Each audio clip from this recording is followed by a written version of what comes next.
ഭദ്രകാളി ആരാ യഥാർത്ഥത്തിൽ നമ്മുടെ കൺസെപ്റ്റ് അനുസരിച്ചിട്ട്? ശക്തിയാണ്. അത് നമ്മൾ എപ്പോഴും കണക്ക് ആരായിട്ടാണ്? പാർവതിയുടെ ഏറ്റവും ക്രോധാവസ്ഥയിൽ ഉണ്ടാവുന്ന രൂപമായിട്ടാണ് ഭദ്രകാളി. ഇത് തീർച്ചയായിട്ടും തെറ്റാണ് ഈ കൺസെപ്റ്റ്. നമുക്ക് കേരളീയ പാരമ്പര്യം അനുസരിച്ച് നമുക്ക് രണ്ട് തരത്തിലാണ് ദേവീ സങ്കല്പത്തെ നമ്മൾ ആരാധിക്കുന്നത്. ഒന്ന് മഹാകാളി സങ്കല്പത്തിലും ഒന്ന് ഭദ്രകാളി സങ്കല്പത്തിലും.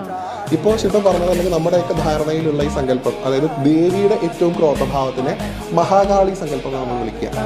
ഭദ്രകാളി എന്ന് പറയുന്നത് രണ്ടും രണ്ടാണ്. ഇവിടെ പ്രത്യേകിച്ച് കേരളത്തിൽ രണ്ടും രണ്ടാണ്. പുറത്തേക്ക് അത്ര രണ്ടാണെന്ന് നമുക്ക് പറയാൻ പറ്റില്ല. കേരളത്തിൽ ഇത് രണ്ടും രണ്ടായിട്ട് കാണണം. ഇപ്പൊ നമ്മൾ എക്സാമ്പിൾ പറയുകയാണെങ്കിൽ, ഇപ്പൊ തിരുമാന്താകുന്ന്, ഇപ്പൊ ഞാൻ തിരുവനന്തപുരത്തുള്ള തിരുമാന്താകുന്ന് ഭഗവതി, കൊടുങ്ങല്ലൂർ ഭഗവതി, അല്ലെങ്കിൽ മാടായി കാവിലമ്മ, നീലിയാർപ്പട്ടത്തിലെ നീലി, അല്ലെങ്കിൽ കൊടിക്കുന്നിൽ ഭഗവതി, ഇവരൊക്കെ തന്നെ ഭദ്രകാളി ആയിട്ടുള്ള ദേവതകളാണ്. അതായത് ശിവന്റെ പുത്രിയാണെന്നാണ് സങ്കല്പം. ഭദ്രകാളി അപ്പൊ ശിവന്റെ പുത്രിയാണ്. ശിവപുത്രി എന്നാണ് വിളിക്കുന്നത് ചെയ്യുക. അതായത് ദാരികനെ വധിക്കാനായിട്ട് ഭഗവാന്റെ കണ്ണിൽ നിന്ന് ജന്മം എടുത്തവളാണ് കാളി. പിന്നെ ഭഗവതി വിശ്വരൂപം കാണിച്ചിട്ടുണ്ട്. പക്ഷെ ശിവപുത്രി ആയിട്ടാണ് ദേവി ആരാധിക്കുന്നത്, ഭദ്രകാളി.